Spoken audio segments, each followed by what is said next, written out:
सोलापूर महानगरपालिका निवडणुकीसाठी प्रभाग क्रमांक 4 मध्ये महाविकास आघाडीच्या अधिकृत उमेदवार प्रिया बसवंती यांनी रविवारी भव्य पदयात्रा काढली। शिवसेना उद्धव बाळासाहेब ठाकरे पक्षाच्या जिल्हा संघटिका व राजलक्ष्मी सामाजिक संस्थेच्या माध्यमातून आयोजित या पदयात्रेत मोठ्या संख्येने कार्यकर्ते व मतदार सहभागी झाले।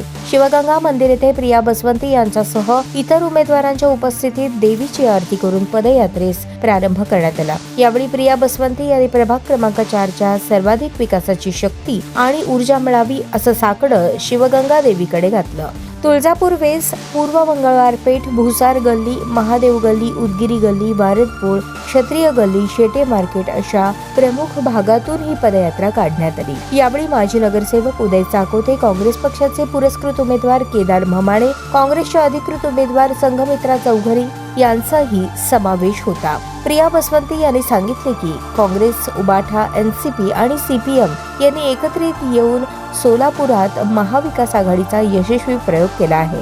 तसाच यशस्वी विजयाचा निकाल प्रभाग क्रमांक 4 मधून आमचे पॅनल करेल असा विश्वास व्यक्त केला। शिवसेना उद्धव बाळासाहेब ठाकरे पक्षाच्या जिल्हा संघटिका म्हणून प्रिया बसवंती यांनी राजलक्ष्मी सामाजिक संस्थेच्या माध्यमातून तळागाळातील कार्यकर्त्यांपर्यंत पोहोचून उपेक्षित घटकांसाठी काम केले आहे। पदयात्रेदरम्यान मतदारांनी महाविकास आघाडीला सकारात्मक प्रतिसाद दिला। डॅशिंग लेडी म्हणून ओळखल्या जाणाऱ्या प्रिया बसवंती यांना विजय मिळवून देण्याचा निर्धार मतदारांनी व्यक्त केला। प्रभाग क्रमांक 4 मधील ही निवडणूक महाविकास आघाडीच्या एकजुटीची परीक्षा ठरणार असून निकालाकडे सर्वांचे लक्ष लागून राहिले आहे।